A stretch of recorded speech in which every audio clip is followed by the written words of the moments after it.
My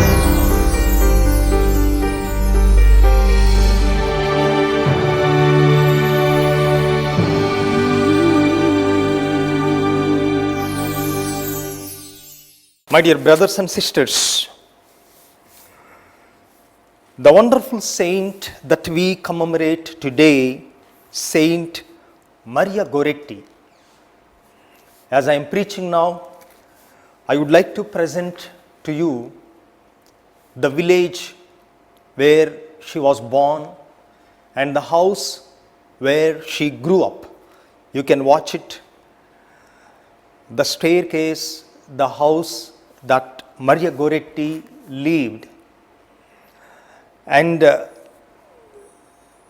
museum and all the things that she used are preserved and kept in the museum in the same house that you see. And this house, which was once was a normal house, now has become a place for the most important visitors like the popes, the bishops, and tourists all over the world who go on a pilgrimage to this house.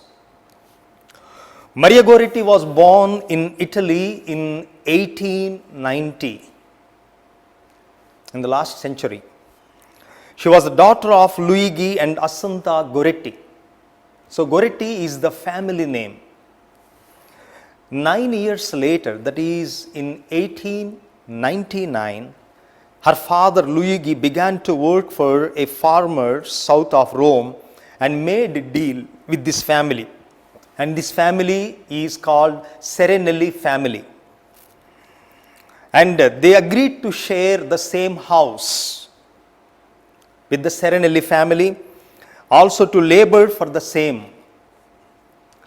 And Maria Goretti's father died of malaria. In June 1902, the son of the owner, that is Alessandro, began to cause trouble for Maria because even though she is a small little girl, she was so pretty and beautiful. That's why Alessandro's eyes fell on her and he got attracted to her. He began to boss her around to make advances towards her, which she denied. And her big mistake was that she did not tell her mother because she didn't want to cause trouble. And the following month, on July 5th, 1902, Alessandro decided that he would be denied no longer. He thought he cannot wait anymore and he cannot take the denial into his heart from Maria Goretti. And Alessandro, who was 20-year-old at the time, motioned her towards the bedroom, but she refused, shouting, "No, it is a sin. God does not want it." And Alessandro stabbed this little girl 14 times.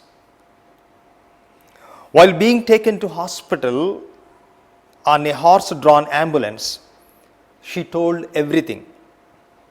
In the nearby hospital, she underwent 20 hours of surgery without anesthesia. 20 hours they had the operation without anesthesia. During that time, she forgave Alessandro, who brutally stabbed her 14 times. She forgave and prayed for him. On the following day, July the 6th, she died. She was not even 12-year-old when she died. Alessandro, the guy who stabbed her, was sentenced to 30 years of hard labor and prison. After 6 years in the prison, he was near despair, and on one night in the year 1910, Maria Goretti appeared to Alessandro in a dream in his prison cell. she smiled and was surrounded by lilies. That's why when you saw the picture of the Maria Goretti, you see lily flowers. That's how she appeared in dream to Alexandro, because lilies are symbol of purity. That was a turning point in Alexandro's life, and he regained his peace because he was near despair and he was about to go insane. But now, after Maria Goretti appeared to him, he got back peace in his life. And his first deed after release from prison was to visit Maria's mother and ask pardon. He accompanied her to Christmas Mass in the parish church, where he spoke before the congregation, acknowledging his sin and asking forgiveness from God and the community. He took up work in a Capuchin monastery as the gardener. In 1947, Maria Goretti was beatified. Her mother was present at the beatification, and in June 1950, Pope Pius XII canonized Maria Goretti, declaring her to be a saint and martyr at a huge crowd that gathered, and the crowd was 5 lakh crowd that attended the canonization ceremony of Maria Goretti in the year 1950. Her mother was also present again with her 4 children. And this was the first time in the history of the Catholic Church that a mother was present at the canonization of her child. What a beautiful blessing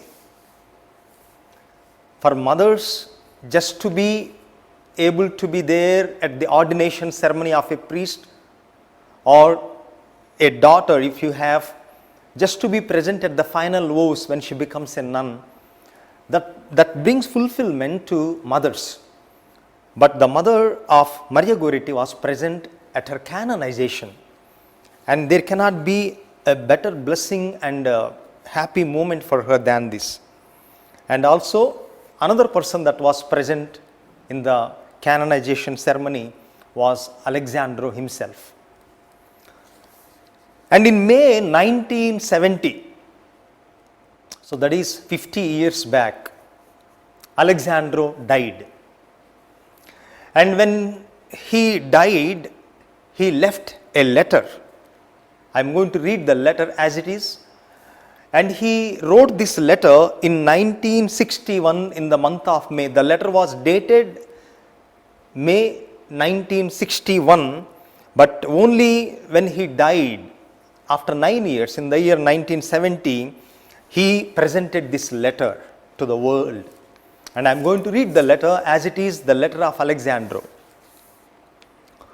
I am nearly 80-year-old. I am about to depart. Looking back at my past, I can see that in my early youth, I chose a bad path which led me to ruin myself. My behavior was influenced by print, mass media, and bad examples which are followed by the majority of young people without even thinking. And I did the same. I was not worried. There were a lot of generous and devoted people who surrounded me, but I paid no attention to them because a violent force blinded me and pushed me toward a wrong way of life. When I was 20-year-old, I committed a crime of passion. Now that memory represents something horrible for me. Maria Goretti, now a saint, was my good angel, sent to me through providence to guide and save me. I still have impressed upon my heart her words of rebuke and of pardon. She prayed for me. She interceded for her murderer. 30 years of prison followed. If I had been of age, I would have spent all my life in prison. I accepted to be condemned because it was my own fault. Little Maria was really my light, my protectress. With her help, I behaved well during the 27 years of prison and tried to live honestly when I was again accepted among the members of society.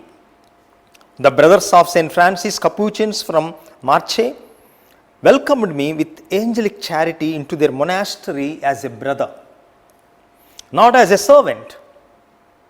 I have been living with their community for 24 years, and now I am serenely waiting to witness the vision of God, to hug my loved ones again, and to be next to my guardian angel and her dear mother, Assunta. So he's talking about Maria Goretti. I hope this letter that I write can teach others the happy lesson of avoiding evil and of always following the right path like little children. I feel that religion with its precepts is not something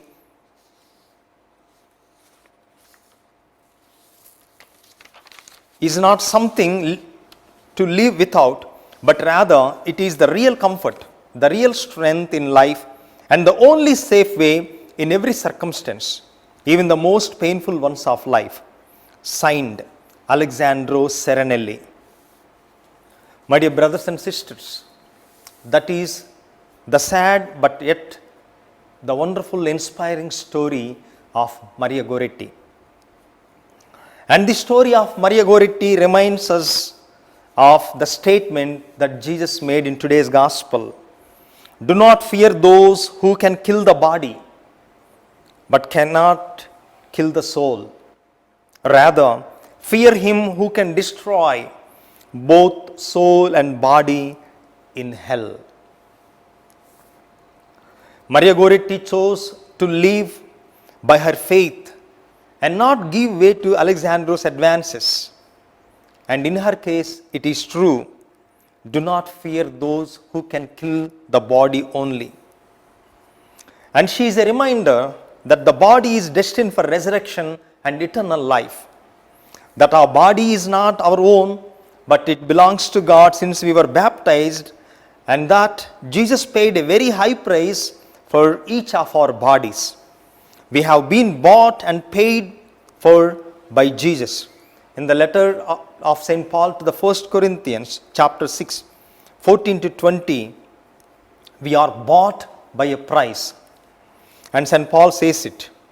There is a cult of body today, but what will happen to the body? It will die. What will happen then? It will have to be buried. And Alexandro paid the price because he feared initially only to the ones that can kill the body. And what actually makes us a man? Is it satisfying your strongest drive? No. Even animals do the same. But what makes us a man is to have a respect for women. My dear brothers and sisters, the life and the story of Maria Goretti is an example for all of us, especially the young people. And as Alexandro mentioned in his letter, today we have bad influence all over, especially social media and bad friends. And that's what the reason Alexandro was spoiled, as he mentioned in his letter. And that's why the church puts before us saints who inspire us every day, so that if not their complete life, at least one aspect of every saint we can follow, we will be blessed. In the name of the Father, Son, and the Holy Spirit.